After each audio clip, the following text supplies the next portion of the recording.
I never worried about clearing anything before I sampled it or even upload it into my DAW or anything. Like, nah. Like, I don't even, nah, you're going to give yourself a headache.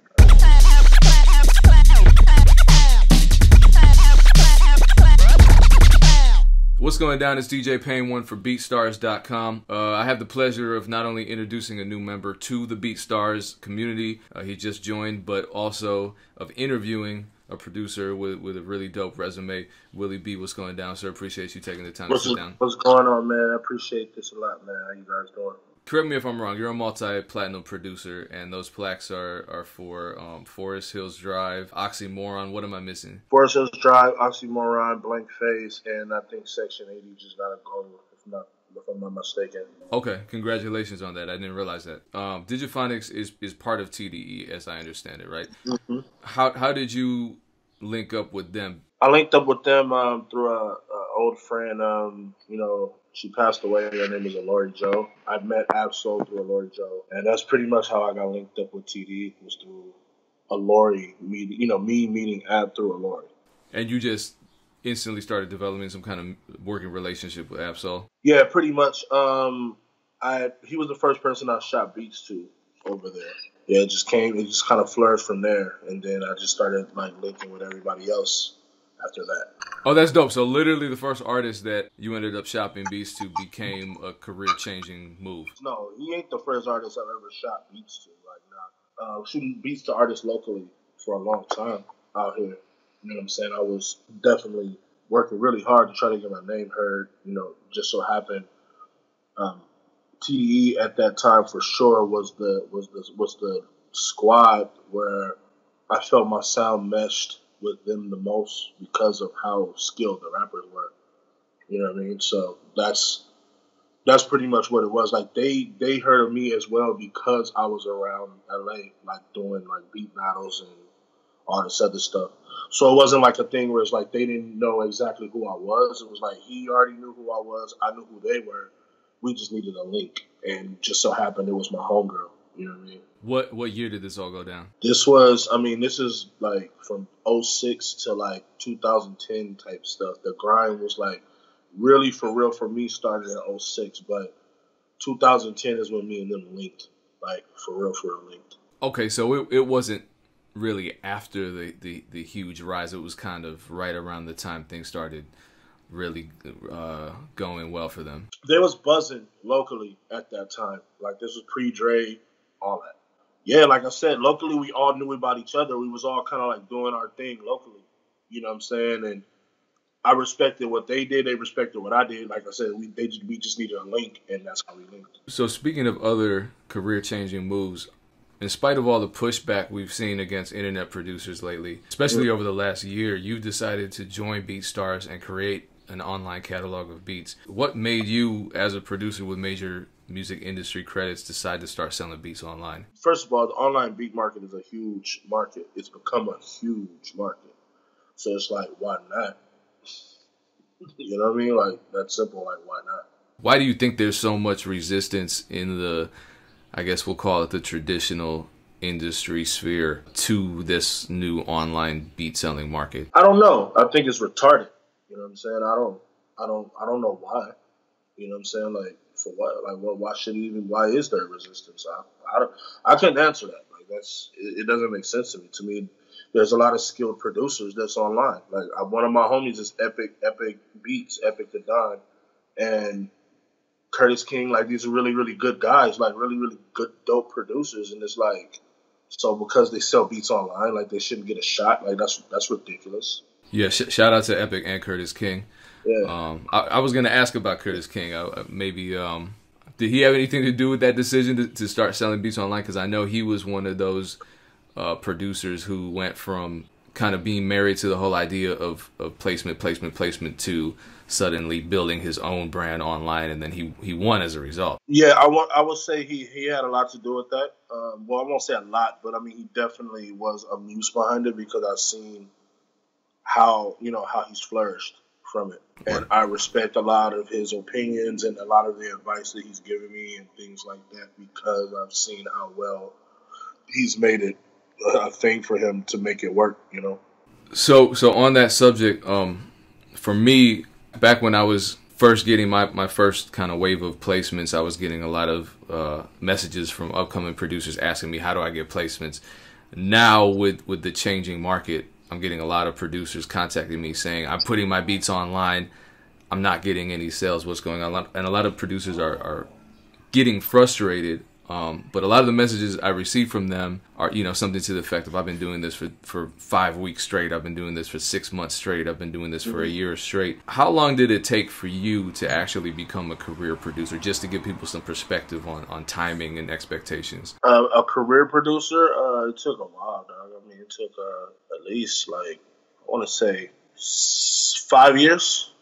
I mean, but that was like I said, 5 years for me wanting to do it professionally. Like, I was just making beats at one point. I was just making beats and just to make them because I like to do it. I wanted to do it professionally, but at the time I was just kind of like working a job and I didn't really know anybody to whatever. And then 5 years later, bingo. In addition to kind of being impatient and not managing expectations well, another mistake that producers make is they want to keep up with musical trends to compete with their contemporaries. And right.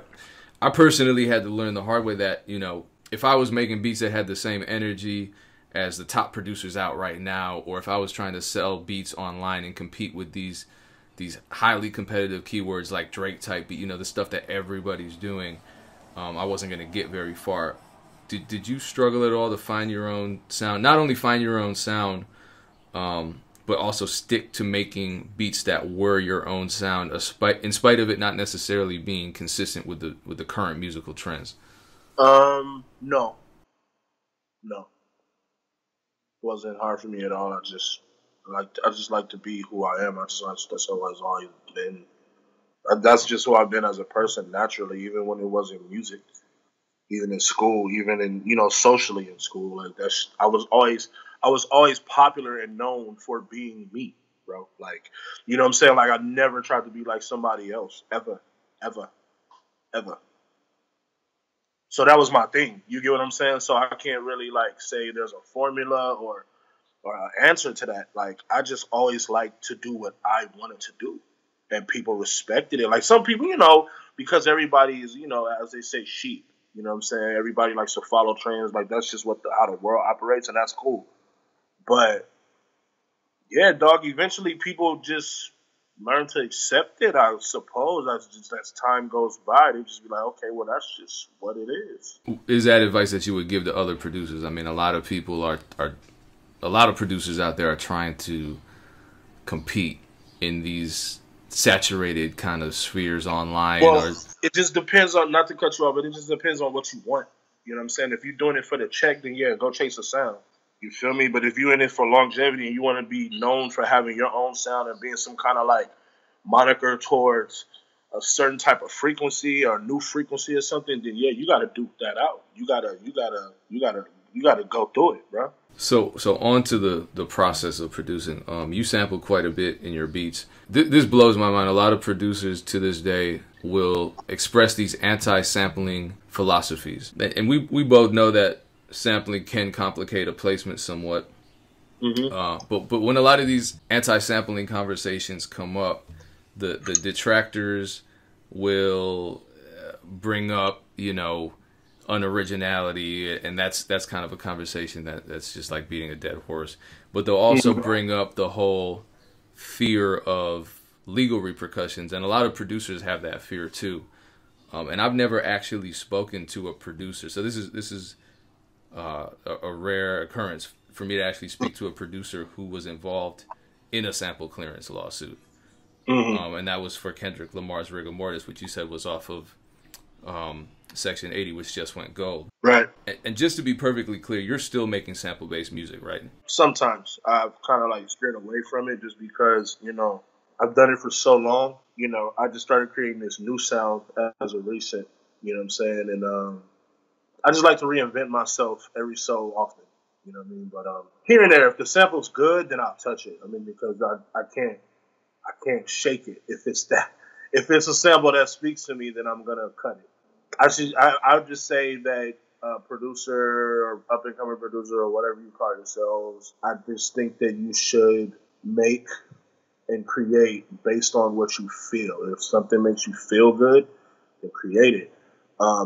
If samples is what makes you feel good in a certain point in your life, then fuck, just cut all kind of samples and make beats out of the samples. If you get it to the right artist, obviously their budget might be able to take care of it, and you get the right lawyers, you might be able to negotiate, percentages that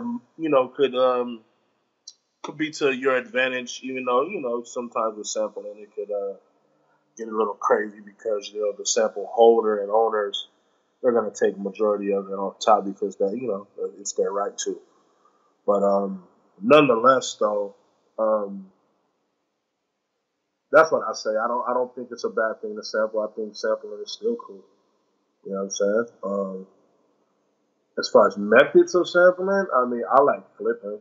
I like looking for stuff that is not obvious. I don't really like vocal samples. I'm not big on vocal samples. I don't like vocal samples. Let me pick up on something you were saying about the process of sample clearance and how the owner of the sample can potentially take a big piece of a producer's ownership in the record. I recently spoke with the legendary producer Digga about sample clearance, and we both agree that a lot of producers and recording artists are confused about the process, and a lot of them believe that producers have to legally clear the sample prior to even shopping or selling that beat to artists. And his answer unequivocally was no to that question. Yeah, I agree. Same answer. So, in your experience, what is the sample clearance process to those who don't really know it? I sample the beat, make the beat, shop the beat. If a certain artist of a certain caliber takes the beat, loves the beat enough, they want it that if they want it that much, and they label sees that they want it that much, or they believe in that record that much, the label or their budget or whatever is going to pay for the sample to get cleared. Simple as that. So very simple. I think a lot of people complicate things. I'll tell you this much. I mean, for the rest of the producers, I've never worried about sampling any. I mean, I never worried about clearing anything before I sampled it or even uploaded it into my DAW or anything. Like, nah. Like, I don't even. Nah. You're gonna give yourself a headache, bro. So back to the Rigor Mortis track. I know that I believe I read it in an interview that you did that after that track came out, that was a major career boost. Super. How, if at all, were you affected by that lawsuit? I was affected a little bit. I mean, more so on a personal level. I mean, but that's something I kind of don't really want to talk about because, it was personal. But not towards TDE or anything. Like, I was on their side. But that's a whole nother story. And that person knows what they did. And it is what it is. And it's all good now. So basically, it wasn't career ruining. It wasn't this awful thing. Yeah, okay. No. Because I got the cold placement. I got mad placements after that. So it's like, nah, nobody cared. If you nice, and it's not gonna matter. So let's pick up on that. So back to your catalog, which is impressive. How did you develop? Thank you. I appreciate it, man. And the records are dope. They speak for themselves. Appreciate it. Real talk. I really appreciate that. Seriously. How did you end up developing relationships in the industry to the point where you were able to work with all these artists? Because going from TDE to J. Cole, that's quite a range. Well, like I said, I've always said it in so many interviews, even before I even got records placed on these guys, man. And man, you just gotta always strive to make the dopest shit, man. That's just it. Like you gotta always make sure you making dope records, man. Like that's it. You just gotta concentrate on the dopeness. Just be dope. Just do dope shit, man. That's it. Like, don't think about nothing else when you creating, dog. Just be dope and create dope shit, bro. Period. That's the reason why these guys fuck with me. Would you say there's a major social element to working with these artists? Definitely. You definitely got to be personable in some kind of way. I think I'm a pretty cool guy. You know what I'm saying? People think that I have a dope personality. They say I have a bright personality. They think I'm funny, things like that. So, I mean, a lot of that helps. You know what I'm saying? But some people it don't work with, and that's just how it is sometimes. But you shouldn't let that stop you either. I mean, sometimes people are not meant to be like work buddies and friends. They're just meant to be work buddies. You feel me? They want your product. You give them the product, cut the check. They do what they do with it, and they'll come back to you next time. But I've been able to make some pretty good relationships with these guys because some of these guys are really really cool. So I ate a barbecue sandwich with J. Cole once a long time ago. That's my J. Cole story. I've never. I was an early supporter of his career when I was working in radio, so it was a good sandwich. Back to Curtis King. You've gotten a lot of placements, obviously, but I heard in your interview with Curtis King on his podcast that in your mind, brand building is more important than placements. For sure. For the people watching this who really don't have that perspective yet, what are one or two of the most important steps you've taken to brand yourself? Man, one of the two most important steps that I've ever taken was meeting my partner, my partner Jose. And because he's the one that made me realize that that's what I needed to do. Like, I didn't understand that aspect until I met him, because that's what he does as a living. You know what I'm saying? So that was the key. I met him, and then from there, my mind was open to it ever since. So what was that conversation like? What did that lead to? Well, he's one of my best friends, so that conversation was like, yeah, dog, like, you need to make sure that you live forever. Like, you can't just exist in these records, bro. Like, you got to exist outside of these records. And that's that's exactly what he told me. You know what I'm saying? And that's how it made sense to me for me to understand exactly what I needed to do. When he said, yo, you need to live outside of the records, made perfect sense. Perfect sense. So let's break down your brand a little bit. So in addition to producing these beats, you're also creating content for producers, and you're also releasing musical projects on your own as an independent entity. What is that all about? I have a company called Champions Only 98. I've taken a couple artists and worked on projects with them. Currently, I'm working with Daylight. He's known for being like one of the best battle rappers, Antics, Troll, whatever. Me and him actually have a relationship that stems all the way back to like 2004, 2005. We both kind of came up under the same humble beginnings, literally in the same venue and everything. I was beat battling, he was battle rapping, and we've known each other ever since then. Then he went off, became Daylight, you know what I'm saying, and I went off and became Willie B, and then we just ended up linking up again, and now we're here again, and have another artist named Jay Anthony. And that's just pretty much what it comes down to. I mean, I like to make music. I just like to make music. And I don't want to box myself into just strictly going, chasing a placement and chasing other artists who already have their other sound. I want to build my sound and build sounds and new sounds with newer artists. You know what I'm saying? And like I said, for me, it's always just been about the fun of creating and creating dope shit. And you and Daylight already have a project that's out, correct? Yes, sir. It's called Let There Be Light. How can people find that? You can find it on Spotify. You can find it on Apple Music, all digital music platforms, Tidal, yada, yada, yada, yada, yada, yada. And we have a site called LetThereBeLight.com.